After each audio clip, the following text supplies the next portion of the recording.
We are getting good infrastructure, we are getting good companies, we are getting good startups, we are getting good investors. रात में अकेले बैठ के उस बिस्तर में रोना भी तो पड़ेगा जब घर की याद आएगी।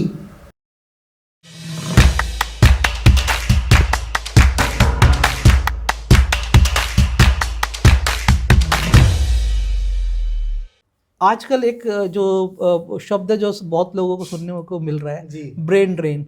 अगर मैं उसको सिंप्लीफाई करके अगर आपसे पूछूं, आपको तो खैर पता है, मैं ऑडियंस के लिए सिंप्लीफाई कर देता हूँ कि लोग यहाँ से पढ़कर, जी, यहाँ से स्किल्स को इकट्ठा करके सीख कर देश से बाहर जा रहे हैं, बिल्कुल जा रहे हैं। दूसरे देश को आगे बढ़ाने में योगदान दे रहे हैं। बिल्कुल ठीक करें। है, हमारा देश वहीं का वहीं रह गया। बिल्कुल। अच्छी क्वालिटी के जो हमारे स्टूडेंट्स हो बाहर जा के Right. दूसरे देश को एम्पावर कर रहे हैं। Right. इसके बारे में क्या कहना चाहते हैं? बहुत बढ़िया, बहुत बढ़िया। It's a very practical question हो रहा है। हम सब इस रियलिटी से वो हैं और हमारे कुछ ऐसे स्टेट्स हैं इंडिया के अंदर जो जाने इस चीज़ के लिए जाते हैं। One of them states is Punjab, है ना। अगर घर में 2 बच्चे होंगे तो एक तो कनाडा में होगा ही होगा। तो रियलिटी है, कांट रन फ्रॉम इट। और ये कहीं ना कहीं सिचुएशन है हमारे पूरे इंडिया की। ओके, फर्स्ट ऑफ ऑल आपका क्वेश्चन का फर्स्ट पार्ट की, yes I went to UK, I did my college from there, I did my studies from there, I came back. The reason I came back was one very important is because I knew myself. मेरे साथ शुरू से एक बहुत अच्छी आदत रही है, मैं बहुत एनालिटिकल इंसान हूँ। मैं चीज़ों को बहुत एनालिटिकली देखता हूँ, स्टडी करता हूँ, फिर डिसीजन लेता हूँ। तो हम स्टूडेंट्स की बात करते हैं अभी। आप इस चीज़ को सबसे बॉटम लाइन पे पहले समझिए कि आपका वाई क्लियर होना चाहिए। अगर आप 12th के बाद बाहर जाने का डिसीजन ले रहे हैं कि यार जाना है, तो सबसे पहले अपना वाई मुझे बताओ या खुद को बताओ, क्यों जाना है।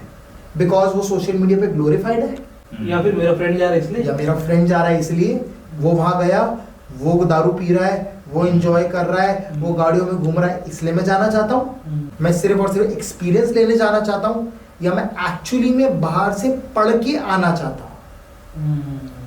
Be the biggest businessman of this country, उनके बच्चे भी तो बाहर गए ना यार, उनके बच्चे भी बाहर, लेकिन वापस तो आए। Reason being, I tell you one thing very simple before starting the answer. India में सब कुछ है। India as a country has everything.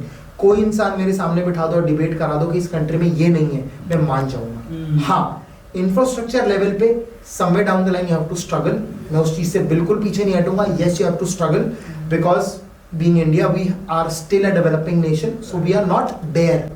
But we are in the process here. Correct. The government is working on stuff. Yes. We are getting good infrastructure, we are getting good companies, we are getting good startups, we are getting good investors, we are getting really good infrastructure and development. Problem क्या है? Glorification. Glorification of studying outside, ये एक बहुत बड़ा topic है। इसको मैं छोटे में समझाऊंगा, बड़े स्वीट सर्कल में। आपने किसी चीज को शुगर कोट कर दिया, आपने यूके में दिखा दिया कि हम यहाँ खड़े, अरे photo and all that stuff, Venice घूम रहे हैं, कर रहे हैं, वो कर रहे हैं। रियलिटी तो बताओ। रियलिटी तो ये है ना कि जब जाओ पार्ट टाइम नौकरी भी तो करनी पड़ेगी, खाना भी तो बनाना पड़ेगा, सफाई भी तो करनी पड़ेगी, रात में अकेले बैठ के उस बिस्तर में रोना भी तो पड़ेगा जब घर की याद आएगी। रियलिटी बताओ ना उस इंसान को कि वो निगलेक्टेड फील करेगा, रिजेक्टेड फील करेगा, जहां भी जाएगा उसको तीसरी आंख से देखा जाएगा कि ये बाहर से आया है। ये रियलिटी तो उस इंसान को बताओ। उसको ये भी तो बताओ कि जब वो किसी जॉब में अप्लाई करेगा तो किसी गोरे को नौकरी पहले मिलेगी, बाद में इंडियन को मिलेगी। तो ये रियलिटी कौन बताएगा? स्ट्रगल कौन बताएगा? मेरा भाई बाहर गया, पढ़ा, स्कॉटलैंड में कंपनी है, क्या वो वापस आएगा? 110% वापस आएगा, क्योंकि अभी वो एक्सपोजर ले रहा है, एक्सपीरियंस ले रहा है। ही इज वेरी यंग, 21-22 क्या एज होती है, लेकिन आज वो एक्सपीरियंस लेगा। 25-26 में हमारा प्लान है पूरी फैमिली का, वापस आएगा। We gonna set up the entire company in India, we gonna develop that business, father, me and my brother. क्योंकि हमें विजन बड़ा क्लियर है यार, हमारा विजन बड़ा क्लियर है। मेरे फादर 18 साल से कर रहे हैं, आज मैं कर रहा हूँ, कल को वो आएगा, वो उस पर्टिकुलर कंपनी में इन्वेस्ट करेगा, वो नॉलेज लेके आएगा जो उसने वहां एक्सपीरियंस करी है। तो क्या मेरा क्लाइंट बेस इंटरनेशनल नहीं हो जाएगा? हो जाएगा ना। तो पहली बात अपना वाई क्लियर करो। अगर आपका वाई सिर्फ मौज मारने का है तो मारो। मैं क्लियर बोल रहा हूँ, ये भी सही है, ये भी क्लियर है। मैं बोल रहा हूँ, बहुत सिंपल बात बोल रहा हूँ, मौज मारनी मारो, लेकिन क्लियर रखना कि जब मैं कॉलेज के 3 साल जा रहा हूँ, एंजॉय करना है, मेरे को गर्लफ्रेंड बनानी है, मेरे को दारू पीनी है, मेरे को एंजॉय करना है, मेरे को यहाँ घूमना है, वहां घूमना है, तब करना जब घर में पैसा हो।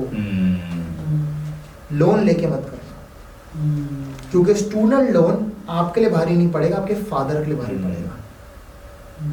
तो लोन मत लेना।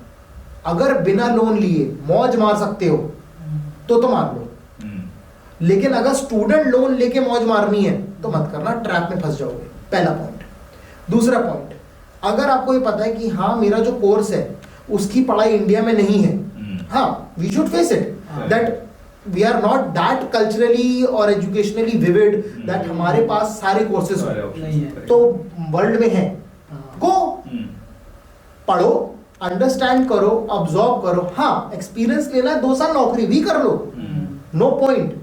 आप लेंस कार्ड उठा लो, क्या उसका बंदा बाहर नहीं गया? Right? The owner of that company was working in Microsoft, यार he left that, build Lenskart. आज इतनी बड़ी कंपनी इंडिया में एम्प्लॉयमेंट दे रही है। आप बड़े से बड़ा इन्वेस्टर, बड़े से बड़ा स्टार्टअप इंडिया का कोई भी उठा लो, क्या उनके लोग बाहर नहीं गए? गए, सब लोग बाहर गए। Coming to the point, brain drain तब होता है जब बच्चे को ये समझ में नहीं आता कि क्या वो चीज़ें, वो पर्टिकुलर पॉसिबिलिटीज़ यहाँ मिल पाएंगी, and to be facing reality बच्चों को नहीं मिलती। तो वो क्या करते हैं, बाहर जाते हैं। लाइफस्टाइल अच्छा है ना, साफ हवा है, इंजॉयमेंट हो जाती है, क्लैरिटी मिलती है, और उसके बाद लगता है ठीक है डॉलर्स में कमाऊंगा, घर भेज दूंगा। हाँ कुछ फैमिलीज के लिए वो बहुत इंपॉर्टेंट भी है। Let's face the other side of the coin, completely गलत नहीं है, बिकॉज डॉलर से जब इंडिया में पैसा कन्वर्ट होकर रुपीज में आता है ज्यादा ही आता है, दरम में कन्वर्ट होकर दुबई से आता है ज्यादा ही आता है, कुवैत से आता है और ज्यादा आता है, यूके में पाउंड से कन्वर्ट हो आता है, तो इंडिया में वो पैसा जरूरी है, वो भी जरूरी है, because foreign investments, foreign currency exchange जब इंडिया में कन्वर्ट होकर आती है तो कहीं ना कहीं देश ही स्ट्रांग हो रहा है। तो मैं कंप्लीटली उसको गलत नहीं बोलूंगा, हाँ जरूर, लेकिन जो आप पढ़ते हो और फिर वो जो पैसा वेस्ट होता है और फिर आप उसका कुछ कर नहीं पाते वो गलत है। So if you are going outside and trying to develop a career for yourself, be very clear in your head, you are going to face problems. Those problems you are not going to face in India. And India requires good brain. People should understand that we are a developing economy. पैसा देश में भी है, निकालना आना चाहिए। निकालना नहीं आता, get in touch with people जिनको निकालना आता है। Get in touch with me, I'll help you. But understand कि ये चल कैसे रहा है, and only then you can focus on other aspects. So thank you Ujjat भाई, क्योंकि आपने इतना बखूबी आंसर को समझाया ना कि ब्रेन ड्रेन होने के रीजंस क्या है और कहाँ कहाँ पे पॉसिबिलिटीज है जहाँ पे हो भी जाना चाहिए, no problem with that, right? And I hope कि लिसनर्स इसके साथ को रिलेट करेंगे एंड दे वुड अंडरस्टैंड, और उनको ये आंसर भी मिल गया होगा कि उनको बाहर जाना चाहिए नहीं जाना चाहिए, और जाना चाहिए तो वापस आना है या नहीं आना है। You gave that all clarity.